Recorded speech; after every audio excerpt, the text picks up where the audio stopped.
اب یہاں پر ایک بات اور سمجھ لیجئے، جیسا کہ میں نے عرض کیا کہ یہ قوم سبا 800 قبل مسیح کی بات ہے، عیسیٰ علیہ السلام کی تشریف آوری سے بھی 800 سال پہلے۔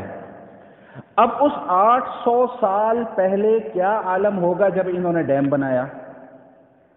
کیا اس وقت کی لیٹسٹ ٹیکنالوجی انہوں نے استعمال کی؟ کس طرح محنت کی، کس طرح مشقت کی، کس طرح ڈیم بنایا؟ ہمیں اس واقعے سے دو چیزیں سمجھنی ہیں۔ نمبر ایک تو یہ کہ اللہ تعالیٰ نے ہمیں کہیں بھی ٹیکنالوجی کے استعمال سے منع نہیں فرمایا، کہیں بھی، نہ پورے قرآن میں نہ حدیث میں۔ یہ بات عجیب سی لگے گی، لیکن میں بات کو جب پوری کروں گا پھر انشاءاللہ بات سمجھ میں آئے گی۔ آدھی بات سن کر کبھی بھی فیصلہ نہ کیا کریں، بات مکمل سنیں اس کے بعد پھر کوئی فیصلہ کریں۔ تو کہیں بھی اللہ تعالیٰ نے ٹیکنالوجی کے استعمال سے منع نہیں فرمایا۔ اب ٹیکنالوجی کا عالم کیا ہے کہ آج سے 15 سال 20 سال پہلے ہم میں سے بعض لوگ ایسے تھے جو سائیکل پہ سفر کیا کرتے تھے، پھر ان کے پاس موٹر سائیکل آئی، پھر اللہ کے فضل سے ان کے پاس گاڑی آ گئی، پھر اور اچھی گاڑی آ گئی، پھر اور بڑی گاڑی آ گئی۔ ٹیکنالوجی ہے نا۔ اب اگر ہم ٹیکنالوجی کا انکار کر دیں تو پھر جواز کوئی نہیں بنتا کہ ہم گاڑیوں میں سفر کریں، پھر پیدل سفر کرو بھائی۔ لیکن دوسری بات کیا ہے، جو اصل پوائنٹ جو میں سمجھانا چاہتا ہوں وہ یہ ہے کہ ٹیکنالوجی استعمال کریں، ضرور استعمال کریں، جتنے وسائل بروئے کار لائے جا سکتے ہیں وہ لائیں، لیکن ان کو خدا یا خدا کا مقابل مت تصور کریں۔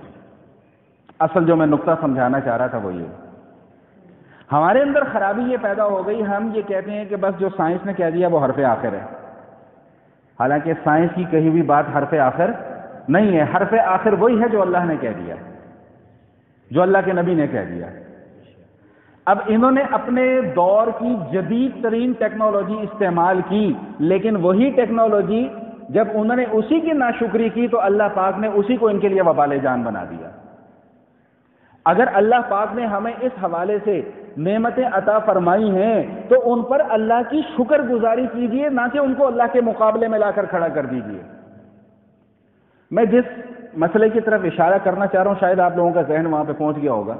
جیسے ہمارے یہاں ہر سال ایک چاند کے موقع پہ مسئلہ بن جاتا ہے، ایک طرف علماء کا طبقہ ہوتا ہے، ایک طرف ہمارے ایک صاحب ہیں ان کا، وہ کہتے ہیں بس جو میں نے کہہ دیا وہ حرف آخر ہے، وہ کہتے ہیں کہ نہیں شریعت کی روح سے یہ حرف آخر نہیں ہے، اور ان کی بات درست ہے۔ اس لیے نہیں کہ میرا تعلق علماء کے طبقے سے ہے، اس لیے نہیں، میں تو ایک طالب علم ہوں، لیکن بات وہ یہی ہے کہ جو اللہ کے نبی نے فرمایا ہمارے لیے وہ حرف آخر ہے۔ باقی آپ سائنس کو استعمال کریں، ٹیکنالوجی کو استعمال کریں، لیکن میرا یہ جملہ اللہ کرے کہ سب کے ذہنوں کے اندر بیٹھ جائے کہ اس سائنس یا ٹیکنالوجی کو اللہ کے مقابلے میں مت لے کر آئیں، اس کو خدا نہ سمجھیں، اس کو حرف آخر نہ سمجھیں، اس کو خدا کا مقابل تصور نہ کریں۔ ہاں یہ ضرور تصور کریں کہ اللہ پاک نے ہمیں ایک سہولت دی ہے، ہم اس سہولت سے فائدہ اٹھا سکتے ہیں۔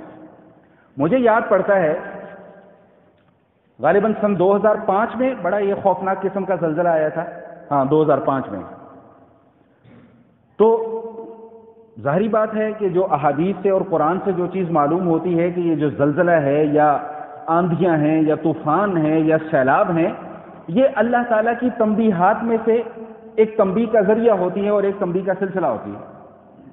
تو مجھے یاد پڑتا ہے کہ اس وقت ٹی وی کے اوپر ایک پروفیسر صاحب بیٹھ کے بول رہے تھے، اپنا فلسفہ جھاڑ رہے تھے، کیا مولویوں نے رٹ لگائی دی عذاب عذاب عذاب، ان مولویوں کو کیا پتا کہ یہ کیا ہوتا ہے، یہ تو نیچے زمین کے پلیٹیں ہل جاتی ہیں اس لیے وہ زلزلہ آ جاتا ہے۔ میں نے کہا جی آپ کی بات سر تسلیم خم، بالکل پلیٹیں ہلتی ہیں، بالکل ایسا ہوتا ہے، زمین کے نیچے بڑی بڑی پلیٹس ہیں، جب وہ اپنی جگہ سے سرکتی ہیں زلزلہ آتا ہے۔ میں نے کہا جی سر تسلیم خم، ہر بات قابل تسلیم آپ کی، لیکن یہاں پر سوال یہ پیدا ہوتا ہے کہ ان پلیٹوں کو بنانے والا کون ہے، ان پلیٹوں کو اپنی جگہ سے سرکنے کا حکم دینے والا کون ہے، ان پلیٹوں کو جب وہ نہیں سرکتی ان کو سنبھالنے والا کون ہے۔